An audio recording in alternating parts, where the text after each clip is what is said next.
everyone, welcome to EduMusk. I hope you all will be doing great. So today we will be continuing our 10th lecture of FASAI. In this lecture we will be discussing the food processing operations, then principles and good manufacturing practices. Okay, so before starting the video, I'll request you all to kindly share and subscribe our channel. Just to access our course, you can join our Telegram channel, that is EduMusk 1008. For any query related to our course, you can mail us through our mail ID, that is EduMusk 1008. So without wasting our time, let's move to our topic. तो सबसे पहले हम discuss करने वाले हैं food processing के बारे में। तो फूड प्रोसेसिंग होता क्या है? देखो, कोई भी फूड हमारा जो नेचुरल स्टेट में होता है, रॉ स्टेट में होता है, वो अगर हमारा मतलब हम उसे रॉ स्टेट में नहीं खा सकते, तो उसके साथ जो भी हम चेंजेस करते हैं, जो भी उसके टेक्सचर में या उसके न्यूट्रिशनल वैल्यू में जैसे भी उसमें चेंजेस लाए जाते हैं, जो वो फूड को कन्वर्ट किया जाता है, मतलब कि वो एडिबल हो जाए, एडिबल प्रोडक्ट बन जाए, उसको कहते हैं हम फूड प्रोसेसिंग। तो जैसे हमारी जो क्रॉप प्रोड्यूस करते हैं हम, या मरीन प्रोडक्ट्स होते हैं, हमारे पोल्ट्री है, मीट है, ये सारे जो हमारे फूड प्रोडक्ट्स होते हैं, ये ट्रांसफॉर्म किए जाते हैं एडिबल प्रोडक्ट्स में।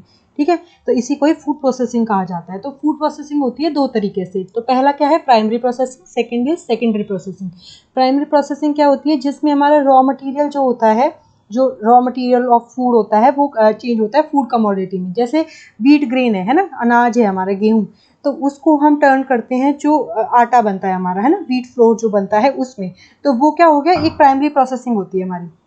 जैसे हम हीटिंग ट्रीटमेंट देते हैं मिल्क को, है ना, हीट ट्रीटमेंट ऑफ मिल्क, कि दूध को गर्म करके उसमें जो मलाई आती है एंड ऑल, तो ये जो प्रोसेसिंग है ये प्राइमरी प्रोसेसिंग में आता है। सेकेंडरी प्रोसेसिंग क्या होती है हमारी, कि जो हमारा प्राइमरी प्रोडक्ट होता है उसको दूसरे किसी प्रोडक्ट में कन्वर्ट कर दिया जाए, तो वो होता है सेकेंडरी प्रोसेसिंग। जैसे कि जो हमारा व्हीट फ्लोर है उसको हम ब्रेड में कन्वर्ट कर रहे हैं, मिल्क है हमारा उसको योगर्ट में कन्वर्ट कर रहे हैं, दही में कन्वर्ट कर दे रहे हैं। ठीक है, तो देख रहे हो, तो जो व्हीट ग्रेन थे वो रॉ प्रोडक्ट था हमारा, रॉ प्रोडक्ट से हमने उसको एक फूड कमोडिटी बनाया, तो वो हो गई हमारी प्राइमरी प्रोसेसिंग। लेकिन जब हम प्राइमरी जो हमारा प्रोडक्ट बन के आया, प्राइमरी प्रोसेसिंग के बाद जो प्रोडक्ट बन के आया, उसको भी अगर हम चेंज कर दे रहे हैं, तो वो क्या होता है? हमारा सेकेंडरी प्रोसेसिंग होती है। ठीक है, कि प्राइमरी प्रोडक्ट को किसी और प्रोडक्ट में कन्वर्ट कर देना, वो होता है हमारा सेकेंडरी प्रोसेसिंग। अब हम देखेंगे कि जो फूड प्रोसेसिंग की जाती है उसमें जो ऑपरेशंस परफॉर्म किए जाते हैं just to make that food edible, कि वो जो हमारे सेटिस्फैक्ट्री स्टैंडर्ड्स हैं, बायोलॉजिकल स्टैंडर्ड्स हैं, या जो ईटिंग क्वालिटी के लिए एक्सेप्टेबल स्टैंडर्ड्स हैं, उनको हम मतलब प्रोसेस कर पाएँ। तो फूड प्रोसेसिंग के अंदर हम कौन कौन से ऑपरेशंस परफॉर्म करते हैं just to make it edible, और उस स्टैंडर्ड को एकदम अप टू द मार्क बनाने के लिए। तो सबसे पहला आता है हमारा मैकेनिकल प्रोसेसेस, दूसरा हीटिंग, तीसरा heat removal, emulsification, mixing, high pressure food processing, HPP। ठीक है, तो इनको हम वन बाय वन देखेंगे कि किस प्रोसेस से क्या होता है, हमारा फूड प्रोसेसिंग कैसे होती है। तो सबसे पहला आता है हमारा मैकेनिकल प्रोसेस। तो मैकेनिकल प्रोसेस में क्या होता है हमारा, कि जो रॉ फूड मटेरियल है वो कई सारी मैकेनिकल प्रोसेसेस से गुजरता है। जैसे कि हमारा साइज रिडक्शन होता है, पोटैटो जो होता है उसको स्मॉल चिप्स में बनाया जाता है, फिल्ट्रेशन, है ना, कि हम फ्लूइड और जो सॉलिड है या लिक्विड है उसको अलग अलग करते हैं, सेग्रीगेट करते हैं। पैकेजिंग जो हम देते हैं, जैसे कैन में, ठीक है, प्लास्टिक जो हमारे पेपर्स हैं उसमें, तो उस तरीके से जो हमारा प्रॉपर एक तरह से जो मशीनरी जो प्रोसेसेस होते हैं, जिसमें हम अपना जो रॉ प्रोडक्ट है, या फिर आप कह सकते हैं जो प्राइमरी प्रोसेसिंग के बाद जो हमारा प्रोडक्ट हो रहा है, वो उस जो प्रोडक्ट को हम मतलब फूड को जो प्रोसेस कर रहे हैं उसको कहते हैं मैकेनिकल प्रोसेसेस। ठीक है, जिसमें चाहे हम साइज का रिडक्शन कर रहे हैं, या फिल्ट्रेशन कर रहे हैं, या हम पैकेजिंग कर रहे हैं, तो इसमें सारे मेथड्स आ जाते हैं। अब जो हमारा मैकेनिकल प्रोसेस है उसको भी दो पार्ट में डिवाइड किया गया है फर्दर। तो पहला आता है रॉ मटेरियल प्रिपरेशन। तो रॉ मटेरियल प्रिपेयर करना कैसे? The objective of raw material preparation is the removal and separation of contaminated material from the food in order to attain a suitable condition for further processing. मतलब कोई मतलब contaminated material है उसके अंदर, उसको अलग करके, डर्ट है, डस्ट है, उसको अलग करके उसको आगे जो प्रोसेसिंग होनी है उसके लिए मतलब एक तरह से फिजिबल बना दिया जाए, उसको सूटेबल कंडीशंस दे जाए। तो रॉ मटेरियल की जो प्रिपरेशन की जाती है, मतलब उस फूड को प्रोसेस करने से पहले जो रॉ मटेरियल एकदम उसकी नेचुरल स्टेट में था, उससे उसको उस स्टेट में लाया जाए जिससे कि उसके ऊपर फर्दर प्रोसेसिंग हो सके। ठीक है, जैसे कि हमारी सॉइल लगी हो, है ना, माइक्रो ऑर्गेनिज्म लगे हो, पेस्टिसाइड्स रेजिड्यू रह गया हो, तो उस तरीके से उसको उस सब को क्लीन करके हम फर्दर प्रोसेसिंग के लिए उसको सूटेबल बनाते हैं। उसके बाद सेकेंड हमारा, उसके अंदर ही हमारा रॉ मटेरियल के अंदर क्या होता है, वॉशिंग होती है सबसे पहले। कि फर्स्ट स्टेप क्या होता है कि जो रूटेड क्रॉप्स होती है जैसे पोटैटो, फ्रूट्स, वेजिटेबल्स, उसको वाटर के अंदर प्रॉपर उसको क्लीन करके तब उसे आगे के लिए भेजा जाता है। सोकिंग क्या होता है हमारा, सोकिंग में हमारा क्या होता है, जो लेग्यूम सीड्स होते हैं हमारे, उनको सोक करके रखा जाता है, पानी में भिगो के रखा जाता है ना। और ये जो सोकिंग की जाती है ये अकॉर्डिंग टू कि भाई उसका कैसा मतलब एक प्रोसीजर है, वो किस तरीके से उसको अडेप्ट कर पा रहा है अपने अंदर, तो उस तरीके से की जाती है कि लेग्यूम सीड्स के अंदर भी वेरिएशन आता है। जैसे ड्राई बीन्स जो होती हैं उसको हम कोल्ड वाटर के अंदर 8 से 16 घंटे के लिए सोक करके रख सकते हैं, ठीक है। लेकिन किसी और कंडीशन में अगर हम देखेंगे, किसी और बीन्स के लिए या किसी और लेग्यूम सीड के लिए देखेंगे तो वो अलग मिलेगा, तो इसलिए उसका जो एक वेरिएशन आता है उसको ध्यान में रखते हुए लेग्यूम सीड्स को सोक किया जाता है। उसके बाद नेक्स्ट जो आता है हमारा वो आता है ड्राई क्लीनिंग। तो ड्राई क्लीनिंग जो है वो यूज़ की जाती है उन प्रोडक्ट्स के लिए जिसमें लो मॉइस्चर कंटेंट की ज़रूरत होती है, जैसे हमारे नट्स और ग्रेन्स होते हैं, है ना। तो अगर वो ड्राई स्टेट में रहेंगे तो ही हम उसको फूड प्रोसेसिंग में आगे यूज़ कर सकते हैं, नहीं तो अगर उसके अंदर मॉइस्चर रहेगा तो उसको स्पॉइल होने का उसका जो है रीज़न बढ़ जाएगा और उसके मतलब ख़राब होने के चांसेस ज़्यादा रहेंगे। उसके बाद नेक्स्ट है हमारा सॉर्टिंग एंड स्क्रीनिंग। सॉर्टिंग और स्क्रीनिंग में क्या होता है, रॉ मटेरियल को अकॉर्डिंग टू देयर कैटेगरी की जो भी कैटेगरी है, शेप, साइज, वेट, कलर, उसके हिसाब से सॉर्ट किया जाता है, अलग अलग किया जाता है। जैसे कि आपने देखा होगा सीविंग जो है वो छलनी से छान के जो मतलब जो एकदम मोटे जो पार्टिकल्स होते हैं वो अलग हो जाते हैं और जो फाइन पार्टिकल्स होते हैं वो सीव से निकल जाते हैं। तो उस तरीके से हमारी ये प्रोसेसेस की जाती हैं, ठीक है। उसके बाद आता है ग्रेडिंग। ग्रेडिंग क्या है, ये है is the assessment of a number of characteristics of a food to obtain an indication of overall quality of particular.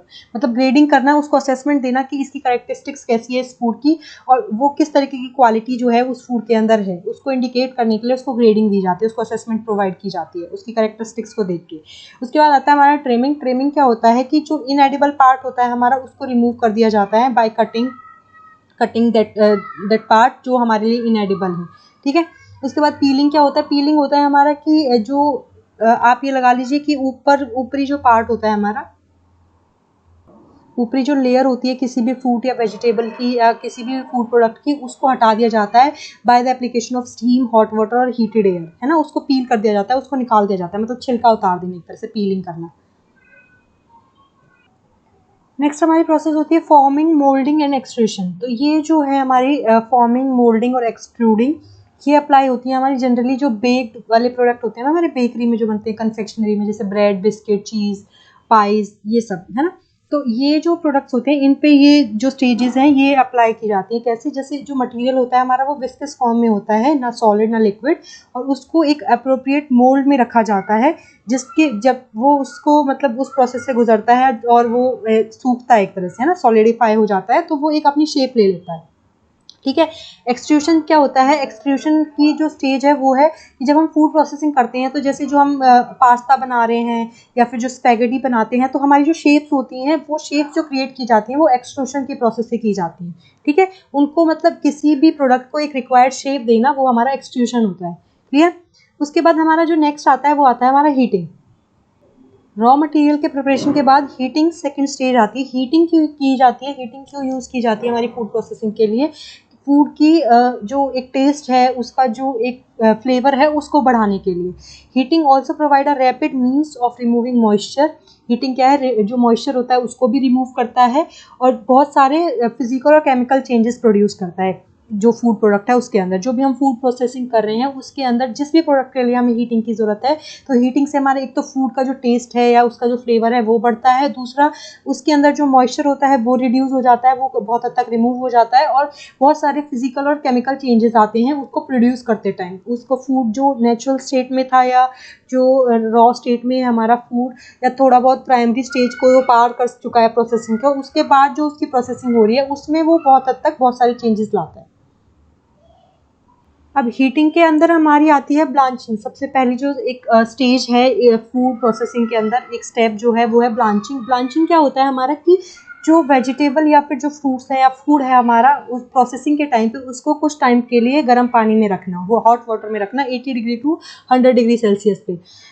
आपने देखा होगा कि नॉर्मली जब हम अपनी वेजिटेबल्स को या फ्रूट्स को क्लीन करने के लिए करते हैं, अभी जब कोविड पीरियड था तो हम क्या करते थे, उसको हॉट वाटर में रख देते थे, है ना, फॉर द टाइम कि इसके जितने भी इसके ऊपर माइक्रो ऑर्गेनिज्म या कोई भी ऐसा बैक्टीरिया वगैरह होगा तो वो हट जाएगा, है ना।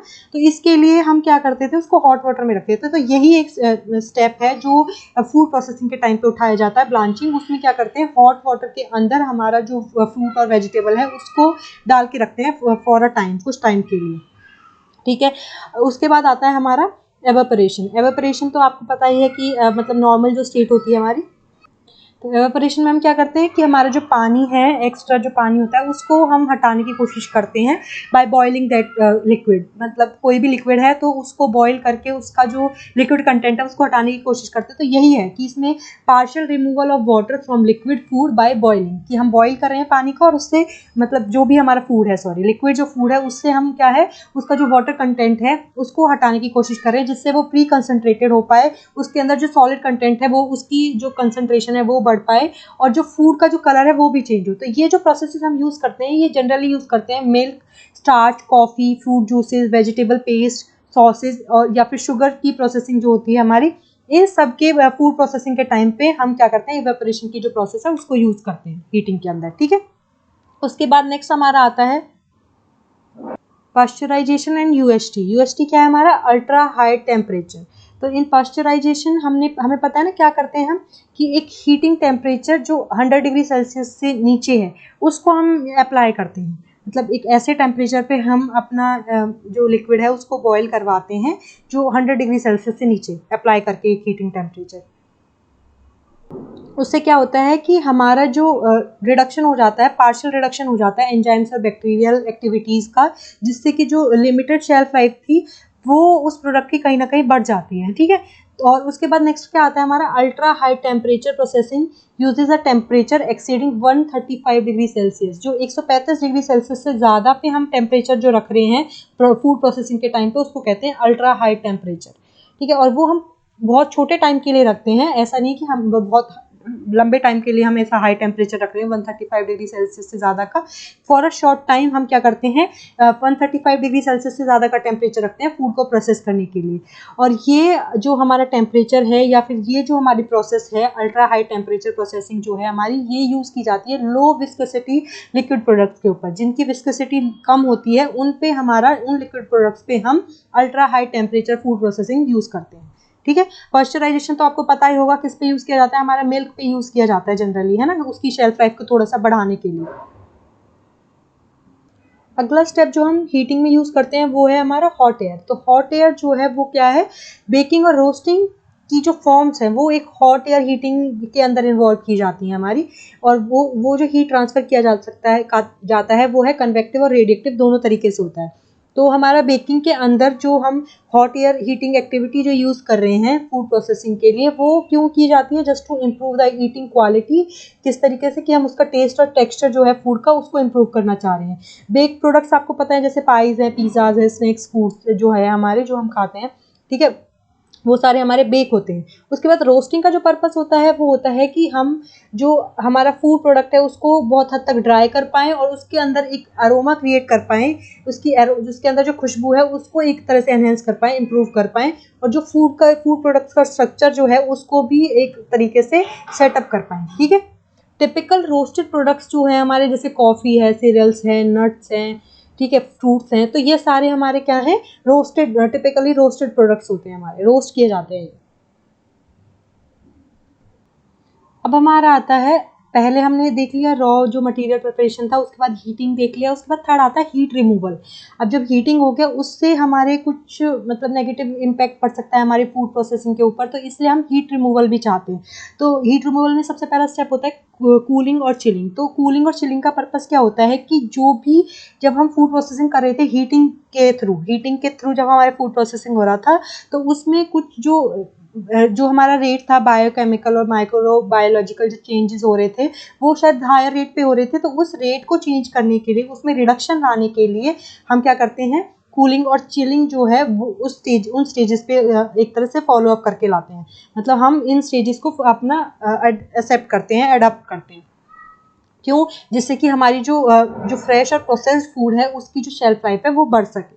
तो कूलिंग जो है उसका मतलब ये है कि जो भी टेम्परेचर पे हमारा फूड प्रोसेस हो रहा था उससे उसको स्टोरेज टेम्परेचर पर लाना कूलिंग एक्टिविटी होती है हमारी। कि जो हम फूड प्रोसेसिंग के टाइम पे जो हमारा टेम्परेचर था, काइंड ऑफ हीटिंग जो टेम्परेचर था, उससे उसके टेम्परेचर को कम कर देना और कम करके उसको जिस टेम्परेचर पे हम स्टोर करने वाले अपने फूड को उस टेम्परेचर पे ले आना, वो होता है कूलिंग। चिलिंग क्या होता है? चिलिंग के अंदर हमारा जो टेम्परेचर होता है फूड का वो मतलब कहीं ना कहीं लाया करता है 1 डिग्री सेल्सियस से लेके 8 डिग्री सेल्सियस तक। ये होता है चिलिंग। ये कूलिंग होता है नॉर्मल एक तरह से स्टोरेज जो टेम्परेचर है जिसपे हम स्टोर करने वाले हैं। कूलिंग और चिलिंग के अलावा दूसरा जो स्टेप होता है हीट रिमूवल का, वो क्या होता है हमारा? फ्रीजिंग। तो फ्रीजिंग क्या है हमारा कि ये ऐसा मेथड है जिसमें हमारा जो फूड का जो टेम्परेचर है वो उसके भी फ्रीजिंग पॉइंट से नीचे ले जाया जाता है, जिससे कि उसके अंदर जो वाटर का कंटेंट है वो आइस क्रिस्टल की फॉर्म में बदल जाए। और इस तरीके का जो फूड है वो हमारा fruit, vegetable, fish, meat, baked product, ice cream, इन सब के लिए किया जाता है, फ्रीजिंग की जाती है। और जो इक्विपमेंट्स यूज़ किए जाते हैं फूड को फ्रीज करने के लिए उसमें blast belt, fluidize bed, cooled surface, immersion, ठीक है, क्रायोजेनिक फ्रीजर्स। तो ये सारे स्टेप्स हमारे मतलब ये सारे हमारे फ्रीजिंग जो इक्विपमेंट्स है वो यूज़ किए जाते हैं जिससे हमारा फूड जो है वो फ्रीज हो। ओके। उसके बाद हीटिंग रिमूवल के बाद नेक्स्ट हमारा जो स्टेप आता है वो आता है इमल्सिफिकेशन। इमल्सिफिकेशन जो है फूड का वो सबसे कॉम्प्लिकेटेड यूनिट मानी जाती है ऑपरेशंस परफॉर्म करने में, क्योंकि जो नेचर है हमारा फाइनल प्रोडक्ट का वो डिपेंड करता है कि किस तरीके से उसको प्रिपेयर किया जा रहा है। इमल्सिफिकेशन कब किया जाता है? जब दो लिक्विड्स को जो कि आपस में सॉल्युबल नहीं है, ठीक है, उनको एक दूसरे के साथ जो है मिक्स किया जाए। क्लियर?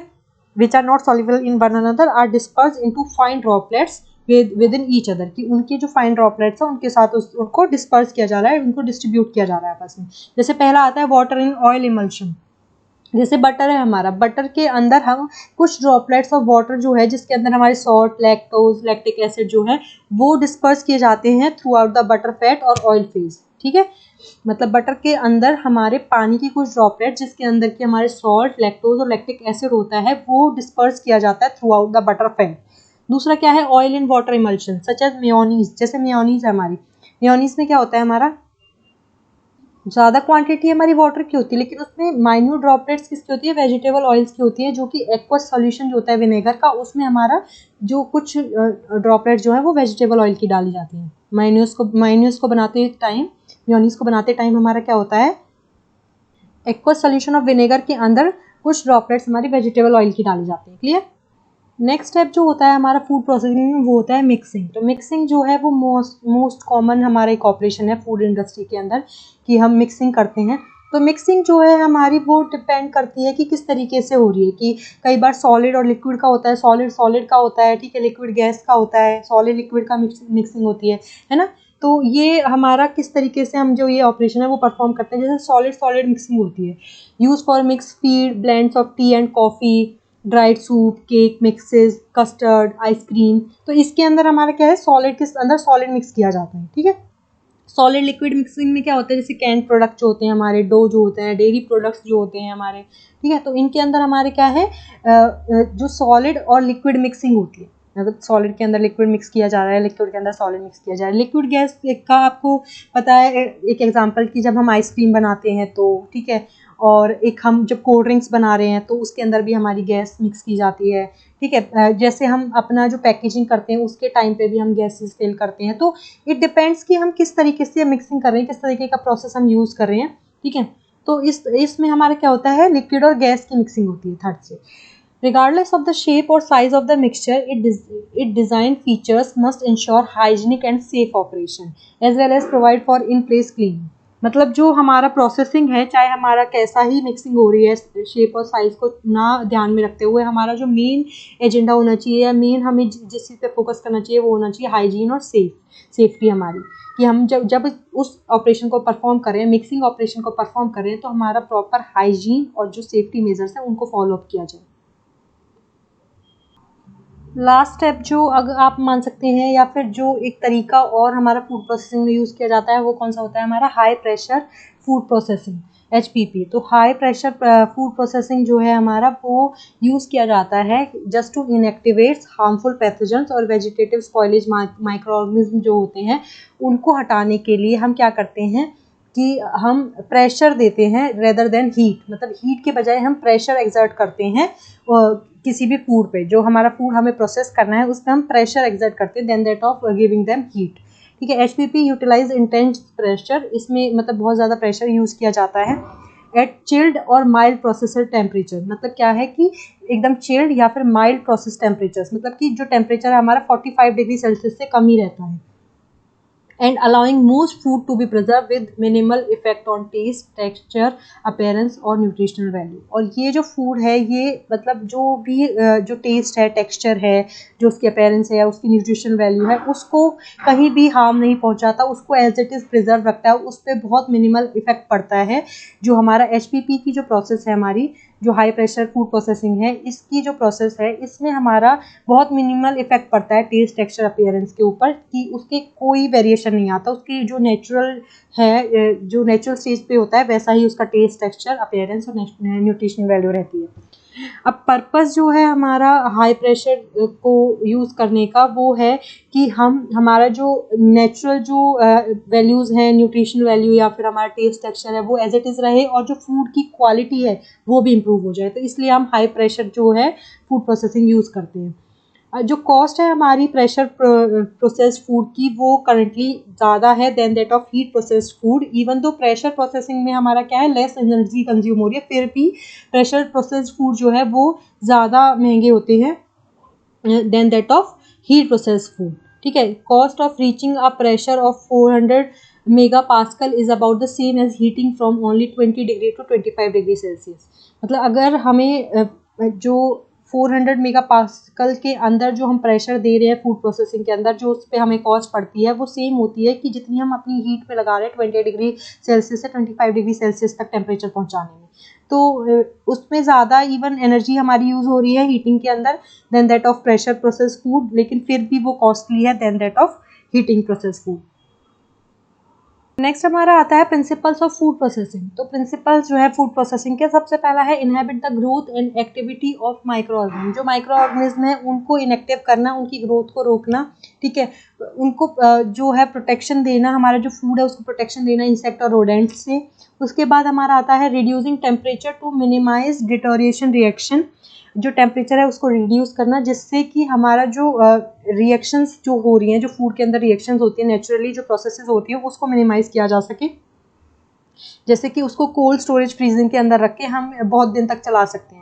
जैसे आपको एग्जांपल दूं, जैसे रॉ जो हमारे पीस होते हैं वो जनरली ख़राब हो जाते हैं अगर उसको नॉर्मल उस पर रखते हैं, लेकिन जो प्रोसेस्ड हमारे पीस आते हैं जो हमें नॉर्मली पैकेज्ड उसमें मिलते हैं, उसको अगर हम फ्रीज़र में रखते हैं तो वो बहुत लंबे टाइम तक चलते हैं। तो इसी तरीके से हमारा जो मतलब जो एक पर्पस जो है हमारा फूड प्रोसेसिंग करने का वो ये है कि हम जो नेचुरल स्टेट में हमारा जो फूड ख़राब हो जाता है उसको कहीं ना कहीं उसकी जो शेल्फ लाइफ है उसको बनाए रखने के लिए, उसको लंबे टाइम तक चला के रखने के लिए हम क्या करते हैं, फूड प्रोसेसिंग करते हैं। उसके बाद जो मॉइस्चर होता है फूड के अंदर उसको कहीं ना कहीं रिमूव करने के लिए। उसके बाद protecting food from self decomposition, कि वो खुद ही जो ख़राब होता है फूड उससे उसको प्रोटेक्ट करने के लिए। अब हमारा आता है गुड मैन्युफैक्चरिंग प्रैक्टिसेस। तो गुड मैन्युफैक्चरिंग प्रैक्टिसेस क्या है, हमारा एक ये सिस्टम है जो कि इंश्योर करता है कि जो भी हम प्रोडक्ट प्रोड्यूस कर रहे हैं फूड प्रोसेसिंग के अंदर, उसमें हमारा क्या है कि एक कंट्रोल्ड वे में हमारा जो फूड है वो प्रोसेस्ड हो और जो क्वालिटी स्टैंडर्ड्स हैं वो एज इट इज़ फॉलो किए जाए, उनको अकॉर्डिंगली कंट्रोल किया जाए।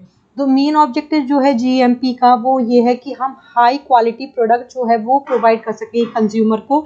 इसके लिए जो मेन कंपोनेंट्स हैं जीएमपी के, वो जनरली इनको 5 P's कहा जाता है। वो है पीपल, प्रोडक्ट, प्रोसेस, प्रोसीजर और प्रेमिसेस। तो हमारे ये 5 P's हैं जो कि मेन कंपोनेंट्स हैं हमारे जीएमपी के, गुड मैन्युफैक्चरिंग प्रैक्टिसेस के। तो देख लेते हैं पीपल कैसे है। जो एम्प्लॉयज़ हैं हमारे, जो भी काम कर रहे होंगे जीएमपी के रिगार्डिंग, जीएमपी के थ्रू जो सिस्टम है हमारा, उस सिस्टम के अंदर जो एम्प्लॉयज़ काम कर रहे हैं, they are expected to strictly adhere to manufacturing processes and regulations. जो भी मैन्युफैक्चरिंग प्रोसेस है और जो भी रूल्स और रेगुलेशंस हैं उनको स्ट्रिक्टली फॉलो अप करना पड़ता है।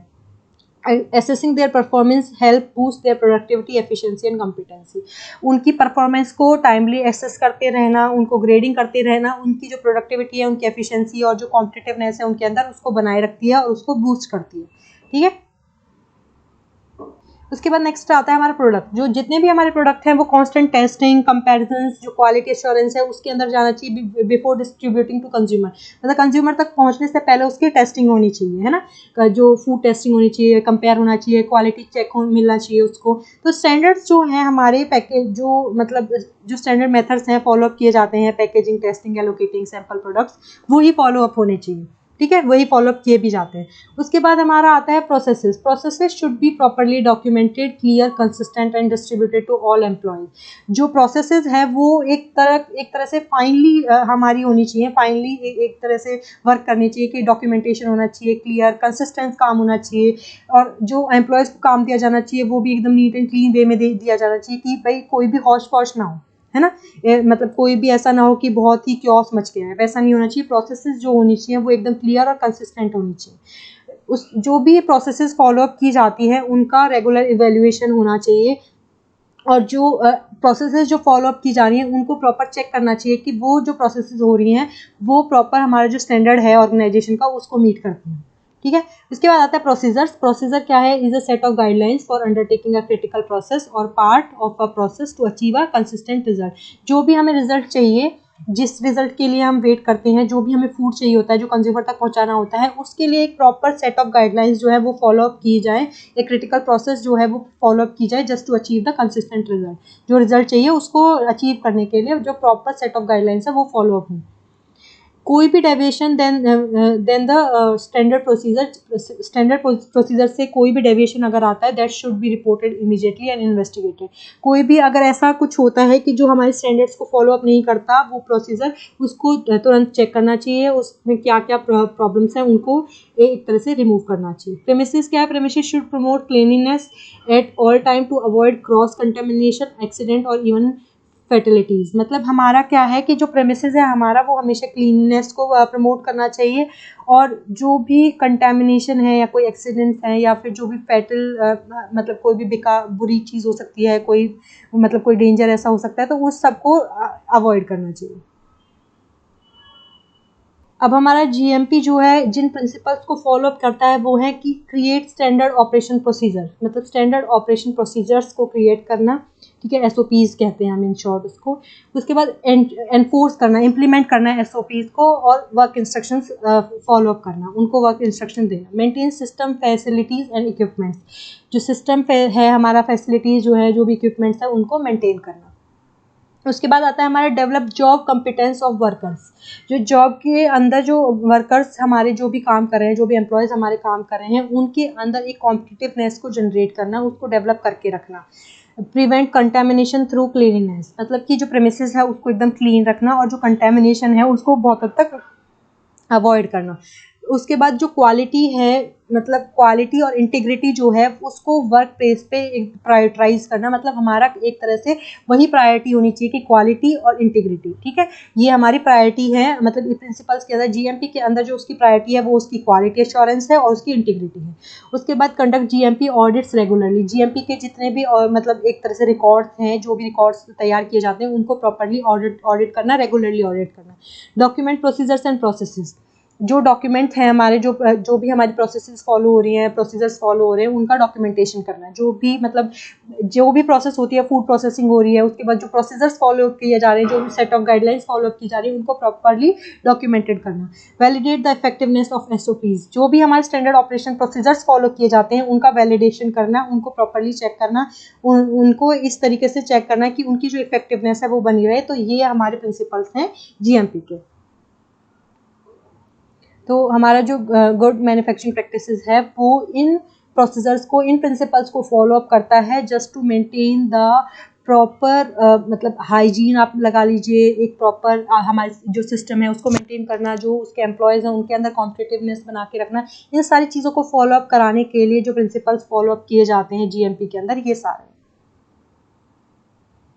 तो आज के लिए इतना ही था। I hope you like the video. अब मिलेंगे नए वीडियो में नए कंटेंट के साथ, तब तक के लिए stay safe. Thank you so much.